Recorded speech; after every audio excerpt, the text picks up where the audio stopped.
कि फ़िलिस्तीन के अंदर जो संघर्ष चल रहा है उसका हम लोग समर्थन कर रहे हैं। निश्चित तौर पर जो फ़िलिस्तीन के अंदर में आज़ादी का संघर्ष चल रहा है, जो वहाँ के हालात हैं और जो वहाँ के सवाल हैं उसको हल करना चाहिए वहाँ के जो सरकारें हैं। फिर जो हम देख रहे हैं कि जो दूसरे देश के लोग हैं वो लड़ाने में लगे हुए हैं, यही बहुत बड़ी गंभीर समस्या है। एक देश को चाहिए कि उसके अंदर शांति हो, अच्छा वातावरण हो, लेकिन जो दूसरे देश हैं वो लड़ाने में लगे हुए हैं। तो निश्चित तौर पर हम पूरे फ़िलिस्तीन की जनता के साथ हैं। यहाँ के बुद्धिजीवी लोग, सामाजिक लोग, राजनीतिक लोग सब उसके साथ हैं और हम मानते हैं कि फ़िलिस्तीन के अंदर संघर्ष जो चल रहा है उसकी आगे जीत होगी। लेकिन ये जो सवाल है कि निश्चित तौर पर आप ये देखिए कि लोकसभा के अंदर में किसी धर्म के नाम पे कोई जीत के नहीं जाते हैं। तमाम मजहब के लोग, जनता उनको वोट देती है और वो एमपी बन के लोकसभा के अंदर जाते हैं। तो निश्चित तौर पर लोकसभा के अंदर में किसी का एक राष्ट्र का होना, किसी एक धर्म का प्रचार करना उचित नहीं है, क्योंकि पूरे लोकसभा का सत्र जो होता है, लोकसभा चलता है, वो भारत के संविधान पे चलता है और भारत के संविधान में धर्मनिरपेक्ष बोला गया है। जब धर्मनिरपेक्ष बोला जाता है इसका मतलब है कि हम सभी धर्म को मानने वाले लोग हैं।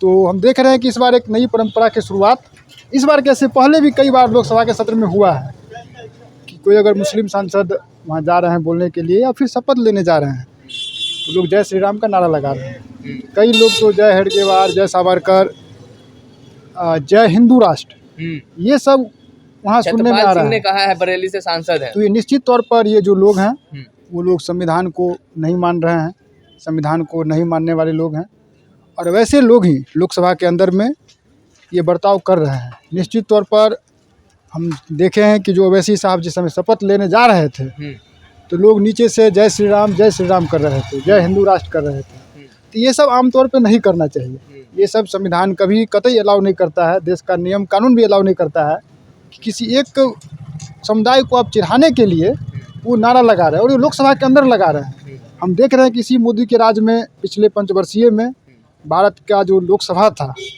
जहाँ भारत का राष्ट्रीय प्रतीक होना चाहिए वहाँ राजतंत्र का प्रतीक लगा दिया गया, सिंबल लगा दिया गया जो राजतंत्र का प्रतीक है। तो निश्चित रूप से ये तो सभी लोग देख रहे हैं। तो ऐसी तुलना में जो लोग लोकसभा के अंदर में किसी एक धर्म विशेष को सामने ला रहे हैं, जय हिंदू राष्ट्र, जय अम्बेडकर बोलना चाहिए। अम्बेडकर ने संविधान बनाया, अम्बेडकर ने लड़ने की आज़ादी दिया है। अम्बेडकर के बल पर ही आज जो दबे कुचले लोग हैं वो संविधान के बल पर ही आज लोकसभा में जीत के जा रहे हैं। तो निश्चित तौर पर ऐसी भाषाओं से सभी लोगों को परहेज करना चाहिए लोकसभा में कम से कम। और जो जनता का सवाल है, हम देख रहे हैं कि पिछले दिन जो एक बीजेपी के सांसद थे, एक मुस्लिम को आपको कुछ बोल दे रहे हैं लोकसभा के अंदर में। अरे जनता की जो सवाल है, जनता आपको चुना है अपने सवाल को हल करने के लिए। वो जय हिंदू राष्ट्र, जय श्री राम, अंदर ही बोला गया, जय श्री राम करने की जनता आपको नहीं चुना है। आप सभी लोग ने देखा कि जितना ही लोग भाजपा के लोग श्री राम का ढकोसला रच रहे थे, उनका सारा ढकोसला अयोध्या में खत्म हो गया। उनके उम्मीदवार हार गए, विपक्षी उम्मीदवार जीत गए।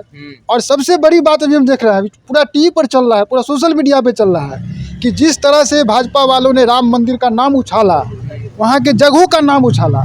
आज एक बार पानी पड़ा, कहीं रोड धंस जा रहा है, कहीं अयोध्या स्टेशन का दीवार गिर जा रहा है, तो देखिए कि राम मंदिर में पानी टपक रहा है।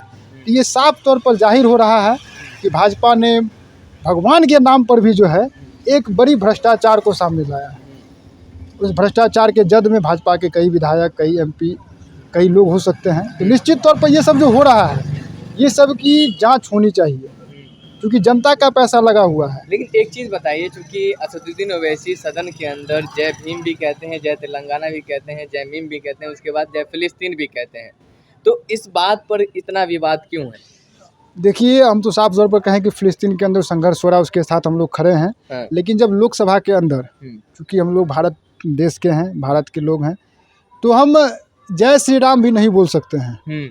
अगर कोई जय श्री राम बोल सकता है, अगर कोई जय हिंदू राष्ट्र बोल सकता है, कोई जय सावरकर बोल सकता है, कोई जय गोलवलकर बोल सकता है, तो कोई जय फिलिस्तीन क्यों नहीं बोल सकता है? आज़ादी है। जब आप बोल रहे हैं तो हम क्यों नहीं बोलेंगे? ये तो आज़ादी है जब। इसीलिए हम दोनों विचार से हम दोनों का समर्थन नहीं करते हैं। पहले भाजपा के लोगों ने शुरुआत किया, तब वो बोले हैं। अगर भाजपा के लोग चुपचाप शपथ लेके चले आते, क्योंकि भाजपा के लोगों को संविधान का नाम लेने में, अम्बेडकर का नाम लेने में शर्म आता है। आज जिस अम्बेडकर के बल पर वो चुनाव जीत रहे हैं, जिस संविधान के बल पर पूरे भारत चल रहा है, वो अम्बेडकर का नाम लेने में उनको शर्म आता है। कभी किसी भाजपा के एमपी के मुँह से हम नहीं सुने हैं कि हम अम्बेडकर को मानने वाले लोग हैं। जय अम्बेडकर बोलते हुए, जय संविधान बोलते हुए क्या बोलेंगे? जय हिंदू राष्ट्र, जय सावरकर, जय गोलवरकर, जिनका साफ साफ दर्शन है कि उनके भारत की जो आज़ादी की लड़ाई, उनका कहीं कोई योगदान नहीं है। तो वैसे लोग लोकसभा में वैसे लोगों का प्रतीक मान रहे हैं। कह रहे हैं कि ओवैसी की सजा रद्द कर देनी चाहिए, इस तरीके की बातें उठ रही है। तो अगर ओवैसी साहब की सदस्यता रद्द होगी तो वैसे भाजपाई सांसदों की सदस्यता रद्द होना चाहिए। सबसे पहले ओवैसी से पहले जो लोग बोल के आए हैं उनका भी सदस्यता रद्द होना चाहिए। वो तो कोई संविधान इजाज़त नहीं देता है, कोई भारत का कानून व्यवस्था इजाज़त नहीं दे रहा है कि आप लोकसभा के अंदर में किसी एक धर्म का प्रचार करिए। हिंदू धर्म, मुस्लिम धर्म, कोई भी धर्म, किसी को इजाज़त नहीं मिल रहा है। तो आप कैसे जय हिंदू राष्ट्र कह दे रहे हैं? कैसे आप जय सावरकर, गोलवरकर कह दे रहे हैं? ये तो बहुत सोचनीय विषय है। और हम भारत के गणमान्य लोगों से अपील करते हैं कि आपको इस पर बहस छेड़ना होगा कि हम कैसे सांसद को जिता के भेज रहे हैं, कैसे लोग को भेज रहे हैं कि संविधान लोकसभा के अंदर जाकर के किसी एक धर्म की बात कर रहे हैं, किसी एक राष्ट्र की बात कर रहे हैं। एवं भारत के लोग हैं, धर्मनिरपेक्ष ताकत है, हम सभी धर्मों के चुने हुए लोग हैं, हमको सभी धर्म के लोगों ने वोट दिया है।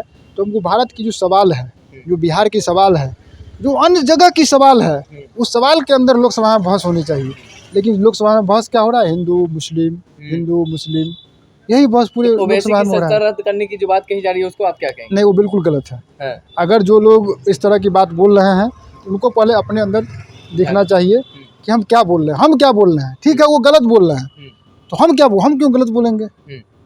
हम बोलते जय संविधान, जय अम्बेडकर, जय भारत, ये बोलने में कहीं कोई दिक्कत है? लोकसभा में कहीं कोई दिक्कत नहीं है। तो फिर आप जय हिंदू राष्ट्र, जय श्री राम, जय सावरकर, जय गोलवरकर, ये सब बोलने क्या जरूरी है? वो आपने परंपरा की शुरुआत किया, वो शुरुआत आपने किया। वो 2019 के बाद जो लोकसभा चुनाव जीत के मोदी आए हैं, तो मोदी के सांसद ही तो लोकसभा में मुस्लिम के खिलाफ बोल रहे हैं। क्या मुस्लिम इस देश के नागरिक नहीं हैं? क्या मुसलमान इस देश की आज़ादी की लड़ाई में नहीं लड़े हैं? उन लोग को थोड़ा सा इतिहास का अध्ययन करना होगा कि जब देश की आज़ादी की लड़ाई हो रही थी तो सभी धर्मों के लोग ने मिलकर देश को आज़ाद कराया, अंग्रेजों से लड़ा, कुर्बानी दिया। तो ये सब थोड़ा सा उनको जानना चाहिए, इतिहास पढ़ना चाहिए। क्योंकि हम लोग मानते हैं कि जो लोग पढ़े लिखे, जो लोग कुछ बोलेंगे तो वो तथ्यपरक बात बोलेंगे। लोकसभा के अंदर भी जो बोलेंगे वो तथ्यपरक बात बोलेंगे। लेकिन लोकसभा के अंदर जो ऐसी ताकतें जा रही है, उनको तथ्य से क्या मतलब, इतिहास से क्या मतलब, उनको हिंदू राष्ट्र से मतलब। इससे पहले भी जब ओम बिरला स्पीकर ही थे, इससे पहले भी विदुरी ने कई शब्द कहे थे कुंवर दानिश अली को। निश्चित वही हम बता रहे थे कि इन लोग का जो परंपरा रहा है, परंपरा शुरुआत इन्हीं लोग ने किया। आज से 14 से पहले आप चले जाइए तो कोई इसका कोई परंपरा नहीं, कोई परहेज नहीं है। जो जहाँ से जनता जीत के आ रहे हैं तो वो अपने राज्य के नाम ले सकते हैं, कोई दिक्कत नहीं है। लेकिन किसी धर्म पर कमेंट करना, जय श्री राम बोलना, आप संसद से बाहर निकल जाइए ना, खूब पूजा करिए, खूब जय श्री राम करिए, कहाँ कोई रोक रहा है आपको? सब कुछ आपने किया लेकिन फिर भी आपको अयोध्या के लोग आपको हरा के घर भेज दिया। ये तो समस्त उदाहरण दे रहा है। अयोध्या का जो लोग हैं वो उदाहरण दे रहे हैं कि आपने श्री राम के नाम पर भी लूट मचाक रखा है। आज मंदिर भी चूरा है, वहाँ का रोड भी धंस रहा है, तो कैसा आप विकास कर रहे हैं? इसीलिए अयोध्या के लोगों ने आपको सबक सिखाया है कि आप भगवान के नाम पर, धर्म के नाम पर राजनीति न करें। राजनीति यहाँ के सवालों पर होनी चाहिए, राजनीति रोजगार पे होना चाहिए, राजनीति शिक्षा पे होनी चाहिए, राजनीति देश के हालात पे होना चाहिए कि हमारा देश कहाँ जा रहा है, हम कहाँ खड़े हैं, इस पे बात होनी चाहिए। लेकिन ये लोग हिंदू मुस्लिम कर रहे हैं। लेकिन कह रहे हैं कि ओवैसी देश विरोधी काम किए हैं। नहीं, ऐसा कुछ नहीं है। अगर ओवैसी किए हैं, वो भाजपा के लोग भी किए हैं, तो कार्रवाई तो दोनों पे होनी चाहिए। आखिर भाजपा के लोग क्यों नहीं बोल रहे ये सब बात, क्यों कह रहे हैं कि ओवैसी? कार्रवाई दोनों पे होनी चाहिए। वो जय फिलिस्तीन कह रही है तो क्या दिक्कत है? किसी एक देश का नाम ले तो क्या दिक्कत है? आप जय श्री राम बोल देना, जय हिंदू, उसमें दिक्कत नहीं हो रही है। तो ऐसा मेरे ख्याल से दोनों लोग को नहीं बोलना चाहिए, क्योंकि इसकी शुरुआत परंपरा भाजपा ने किया है। सबसे पहले भाजपा के सवाल पे माफ़ी मांगना चाहिए।